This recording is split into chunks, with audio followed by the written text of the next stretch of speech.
Hello and welcome back to the Beginners Tatting video series. Today I want to show you how to do a split chain. What a split chain is a chain that splits in the middle, okay? And it is used to continue around on your second round of a motif or doily, whatever. And I'm going to show you how to do that. But first I want to apologize that I didn't get any videos made over the summer. Reason being is I live in a townhouse, and I don't know if you know anything about townhouses, which I'm sure you've heard harem scarum stories about them. In the summertime, the upstairs is like an oven, air conditioner or not. It's an oven. You could probably fry an egg up here. And all summer long, with the humidity and everything, it was just unbearable upstairs. It got up one day to 105 up here, and that was with the air conditioner running. So I gave up making videos over the summer, and now that fall is come in, or trying to come in, I've decided I'm going to get back into the videos and make some more teaching new techniques that you can use, and furthering your knowledge of tatting. In the process, being as I couldn't make videos, I did start working with designing some patterns. And I want to show you this. This is something I'm playing with right now. I'm working on this. This is steampunk jewelry parts that I have combined with tatting. Now, there are other people that have done this, and I find it interesting that the hard lines of the steampunk findings with the soft textures of the tatting really adds a new dimension to it. So this is something I'm working on. It's got some boo-boos in it I've got to correct and fix. But eventually, this is going to be a necklace. And once it's done, I'll be happy to show it to you. But this is something that I've worked on, and this is my own pattern. I didn't get this off the internet or anything. I'm one of those that I pick up something and I just start tatting on it and see where it takes me. And that's how I do a lot of designing. But over the summer, my husband, bless his heart, he knows anything and everything there is to know about electronics, including computers and software. And he's been trying to teach me how to use graphics software to design tatting patterns. Well, I've been playing around with it, and I thought, wow, how neat it would be to create a pattern that shows all the techniques that you've learned, and you can practice it throughout and do a tat-along. So that's what's in the works, and hopefully I can get it all put together for sometime mid-November for a nice little winter project, a video tat-along, taking you step by step through until we complete a whole doily that was designed by me. And that way we don't have to worry about stepping on anybody's copyright or anything. So, getting on with it, I just wanted to show you this and give you an idea of what you can do once you learn all the basics of tatting. You'll be able to design stuff like this on your own. So, getting on with it, we're going to do a split chain with a split ring. Okay? The split chain is used mainly to climb out of a round. If this is the first round of a motif and you're going into the second round of the motif, then you would use your split chain to climb out. That way you don't have to tie in all those little nasty ends, which takes a lot of the fun out of tatting. So, now that you see what we're going to be doing, today I'm going to use, this was done with Elizabeth size 10 tatting thread. This is done with size 3 crochet cotton. I was going to do it using the tatting thread, but you really can't see the stitches and how the stitches work. So instead of using this, I decided to go ahead and load my shuttles up with just two opposite colors so that you could see how the split chain works. Once you get your techniques down and everything, you know, the lessons themselves for the technique will be in this larger thread, and the tag-along will be using the actual tatting thread, because when you start the tag-along, you should know how to do this. If not, then you can always refer back to the other videos. Okay, so here we go. As you can see, I've got this motif. It's tatted in the size 3 crochet cotton. The rings are 3 double stitches, picot, 6 double stitches, picot, 3. The chains are 5 double stitches, picot with 5 double stitches.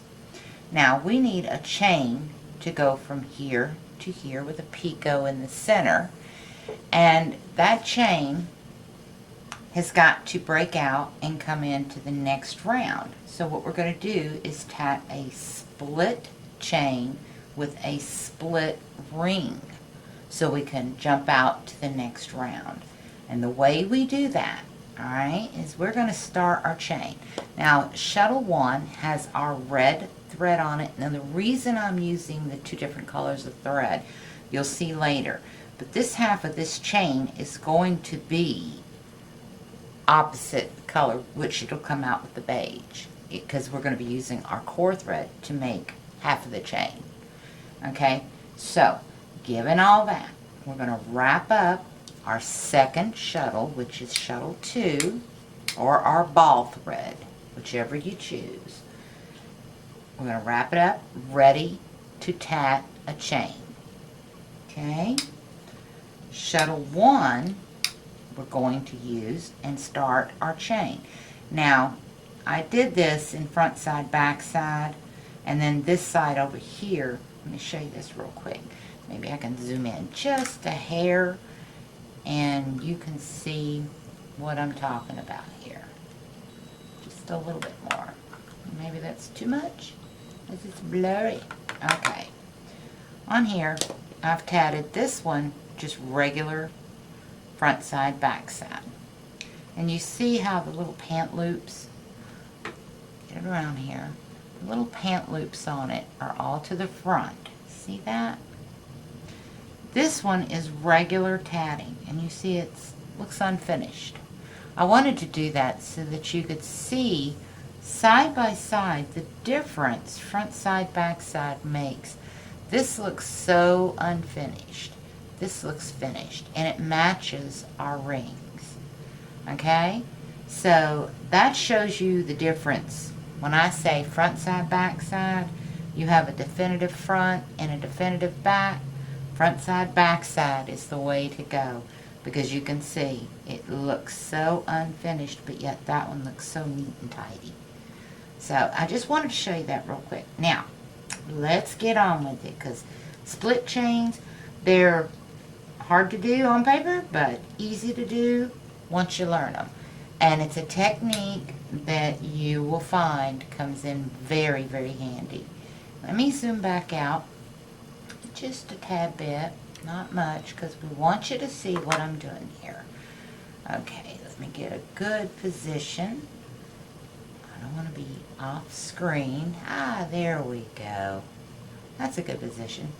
All right, now what I'm going to do is tat the first 5 double stitches of my chain. Mind you, I'm going to continue the front side, back side technique. Okay, so we're going 1, 2, 3, 4, and 5. Okay, now I've got the first 5 double stitches. When I flip it over, you can see them, of our chain. Okay, that's the first half of our chain. See that? Now, normally we would put a picot in right here. And get my right spot. Right here.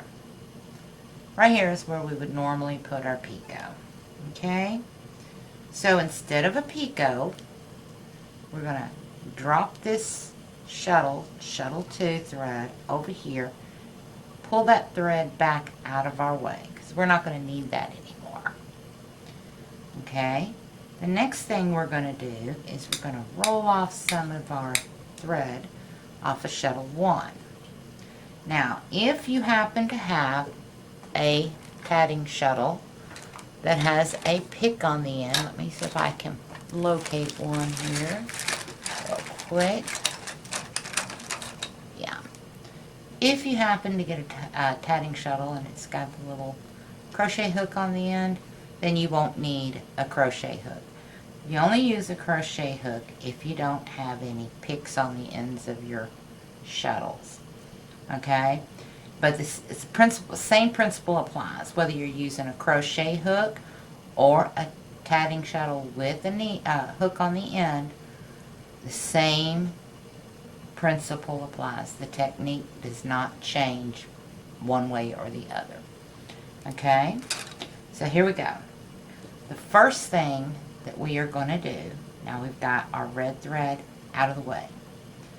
First thing we're going to do is we want to join, because we want our chain to continue the same way, we want to join our thread right here. Okay, now this is the tough part because you're going down in between and you're pulling that thread up, okay? Now granted, you're going to pull it snug and everything, but you want some of that thread off your shuttle. Okay? Don't let these threads get tangled up. Now, okay, you see we have our loop right here. Get it around. Right here is our extra thread. Okay?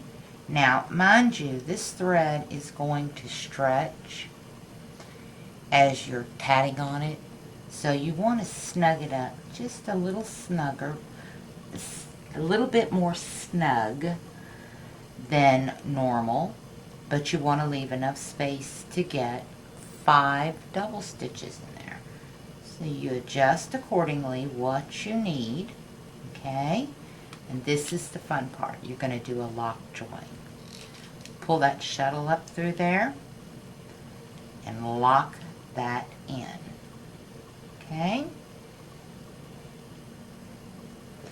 Now we have, which we've already learned how to do a lock join, we have our chain in place, ready to start tatting. Okay? Now, as I said, as we tat on this, this is going to give. It may be a little loose or whatever, but a little bit is fine, but not a lot. Okay? Because if it's a lot, it's hard to hide. Now, the first thing you're going to do is you see you've got your shuttle thread. You pull your shuttle thread in behind, reach down with your hook, and pull it up. Now, you do not want these 2 threads to twist. You want them to lay, I'll get it on the red so you can see what I'm talking about, separated like that. If they twist or get crossed over like that, it is not going to work. So make sure they lay like that, side by side.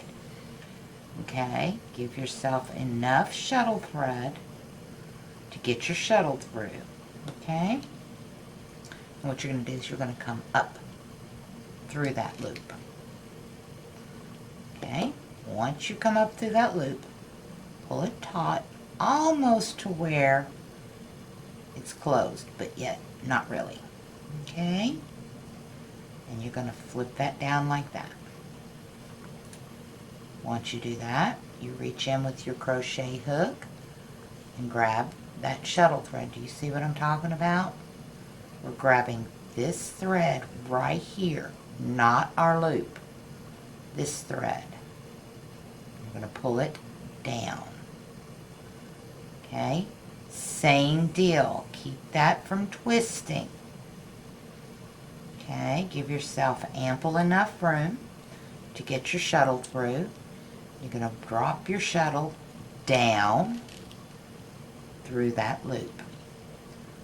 Once you do that, pull it up just a hair and give yourself room to tighten that first half of that double stitch over. See, you just pull it over. Okay? Now you pull the second half of that double stitch over.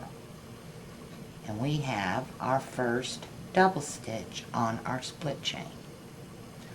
Okay? Excuse me. We're going to zoom in a little bit more so you can really see what I'm doing. And I'm trying to do this. We've changed the angle of this camera. I'm trying to do it so I don't block my work so you can see what I'm doing. And that's why the funny camera angle. Okay. So, first things first. Keep the red thread out of the way. So we just lay that over. Next thing, this brown thread, I'm going to pull it in behind. And you can see right there, there it is. Reach down, grab that thread, pull it up. Do not let your thread twist. This is the way your thread should look. You have a part of the thread coming up here, you're going into your loop, going back down to your shuttle. As you see, they're not twisted over each other. If they twist over each other like this, it will not work. You will knot your stitches instead of doing a double stitch. So, open it up, lay it out there. Once you get enough, see? Once you get enough to get your shuttle through, put it right there in your pinch. Take your shuttle, run it up, lay it down. Then, here comes the fun part. You're going to work this in. You're going to pull it, pull it, pull it, pull it, till it's almost closed. And stop. Okay? Now, I'm going to take it and fold it down. Once you fold it down, take your hook, come up from the bottom on the side, okay, and then over the thread and pull it back up the back side. Same deal, do not let your thread twist. Pull it up just enough to get your shuttle through. And drop your shuttle down in there. Once you drop your shuttle, lay it to the side. Keep your threads from twisting. Pull it down, pull it down. Don't all the way, don't go all the way. First thing you're going to do is tighten up this one half of your stitch and pull it over. Okay? Tighten it up. Now you're going to pull in your second half of your stitch, pull it up tight, and slide it over. And you have 2 double stitches. Okay, let's do that again. Going up from the bottom. As you can see, once you learn the technique, it tends to get easier. Make sure your thread does not cross or twist. Shuttle up. Okay, pull your thread side by side, put it in the pinch, tighten down, tighten, tighten, tighten, till almost and stop. Flip it down. Come in, grab from the back, pull it up. And you'll see that that loop came over. Okay? Now, same deal. We don't want our threads to cross. So, pull up enough thread, put it in the pinch, see? Drop our shuttle down. Once you get your shuttle down, straighten up your loop, straighten up your threads. Make sure your threads are in the right place. Pull that in, but not all the way. You're not going to go all the way because you're going to tighten this first half up by grabbing your loop and pulling it over. See that? You just grab your loop and pull it over. That's the first half of that double stitch. Tighten it down, you got the second half of that double stitch. Okay, can you see it coming in? As you can see, it's a different color because you're always using the shuttle thread. Shuttle 1. Let's do that again. We've got 3 double stitches on here now. We're going for number 4. Okay, we got our loop. Bring our shuttle up. Tighten our loop down, not all the way. Okay, fold it down. As you can see, we're working over to the red thread. Back up. And we want this thread to sit side by side, remember? Put it in the pinch. Drop our shuttle down. We're going to tighten that loop up just about till it's done and stop. And you grab this loop here, pull that stitch out, and what you do is you just grab it and pull, and it locks it back in. It rolls that stitch right on in there. Pull the other half, and you now have 4 double stitches completed. Okay, we've got one more to fit in here. Let's tighten everything up. And we do our last double stitch. We're going in the loop. Grab it. We want our threads to lay right. Remember, just side by side. If you can't, if the thread is too small and you can't really see if they're twisted, take this shuttle thread right here, this thread, okay? And you want to take it over here onto your colored thread. See? And it's not twisted.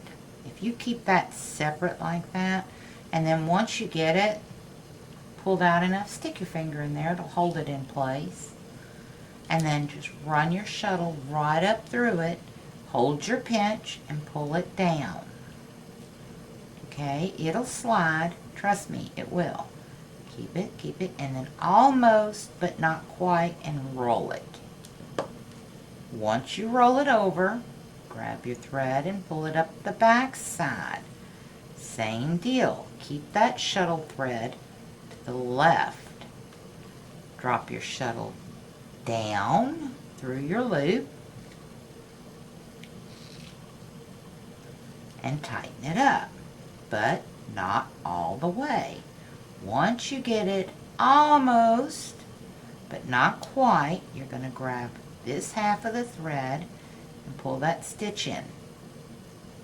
Once that stitch is in, pull the second half of that stitch in. And you have just completed a split chain. And it's coming out right there.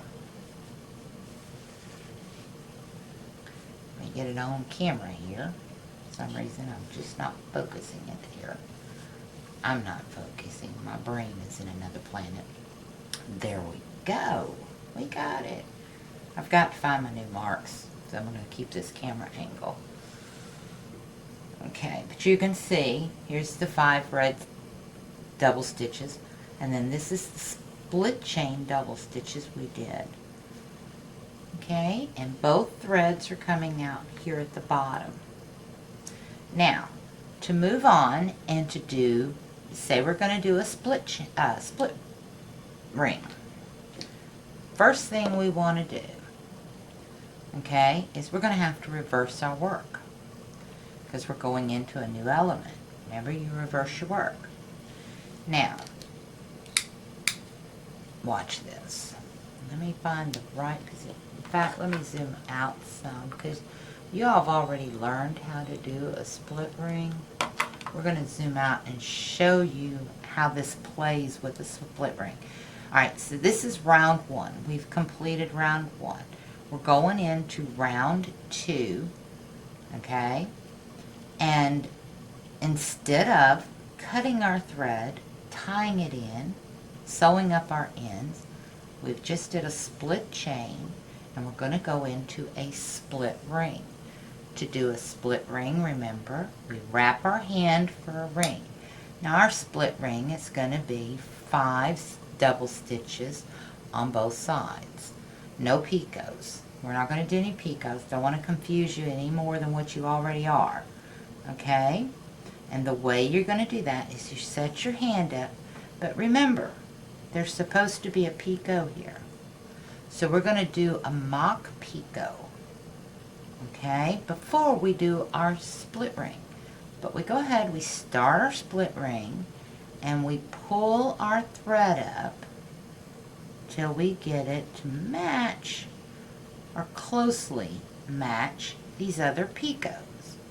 And then we just do the second half of that stitch. And we have a picot in place. Now continue with 4 more double stitches.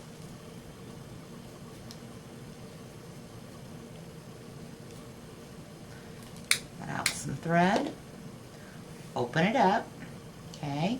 And remember, I taught you, drop that thumb in, that's Cynthia Stevenson's little deal, the high five method. It's easy peasy and I love it, love it, love it. I am so glad she came up with that. Now we want our split ring to come up to where our double stitches are right about there. Okay, and I'm working with humongous tatting shuttles for this. So take up some of this slack so I'm not going crazy with it. Get everything set up. Alright, now we've got to keep this mock picot in place. The thread's just a little loose. Let me tighten it up some. A little loose for my taste. Alright, there we go. See, we're set up. High five method. Now this motif is going to, for the first few stitches, it's going to do some flipping, but that's okay. Now, remember, on the second half of a split ring, you start off with the second half first. You're going to draw it over up to those other stitches, and you want this thread to be the same length. So just pull it till you can get it just about the same length, and make sure you keep your tension on that as your other. If you can't get it just right, so pull it up and tighten it down, okay? Because now we're going to do the second half and close that stitch up, and it should lock right in. Okay, now we've got it. All we need is 4 more double stitches, and that split ring is finished, okay? So we're going 1. And see how this motif jumps around in your way? You just have to keep moving it. Okay? So we've got 2. Whoops. 3.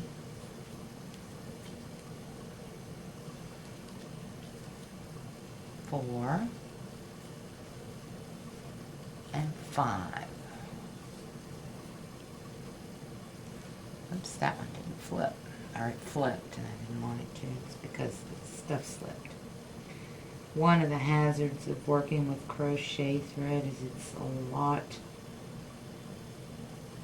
it's more pliable, I guess is the word I'm looking for, than tatting thread. It gives a lot more, and it stretches real easy.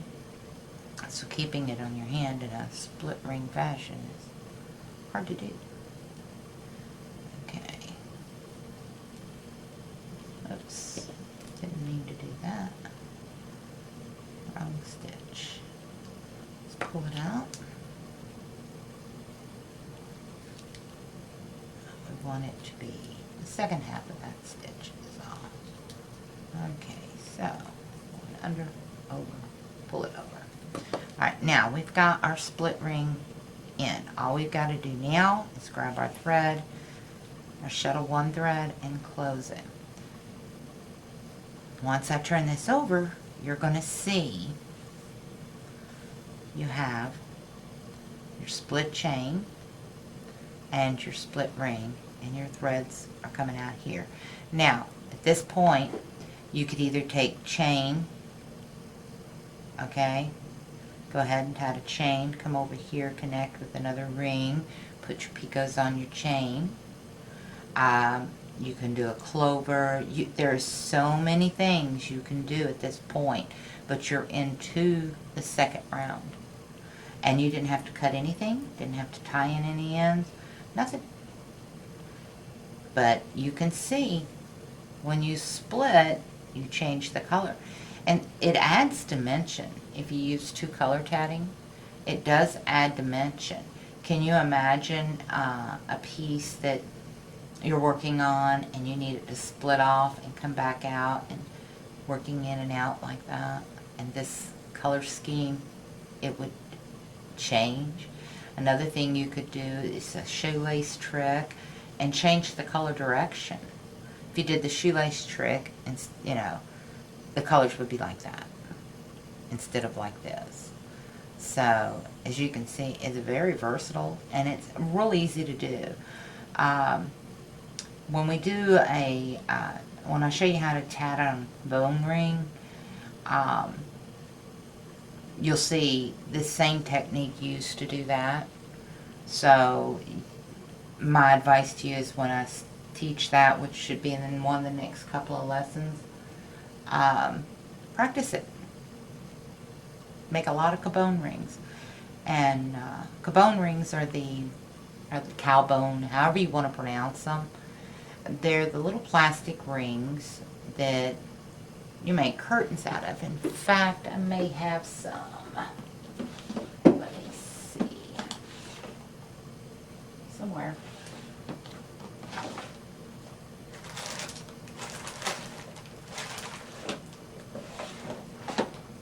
No, I do. Can't find them right now. No, I have some. Let me see. Not close at hand. One more place. Bingo. The last place I looked.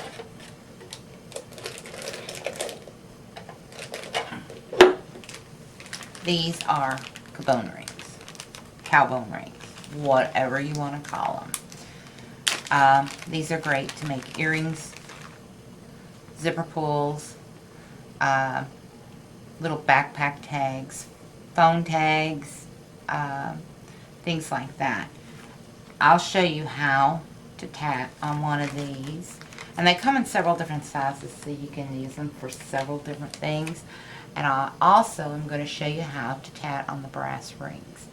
I make real pretty sun catchers using the brass rings, and I've got brass rings that are like 18 inches around that I'm trying to figure out a pattern to use, and it's going to be like a dream catcher, sun catcher, and to hang on my back door, because like if the morning light comes in the back door, and I can just imagine crystals in it and it just sparkling everywhere.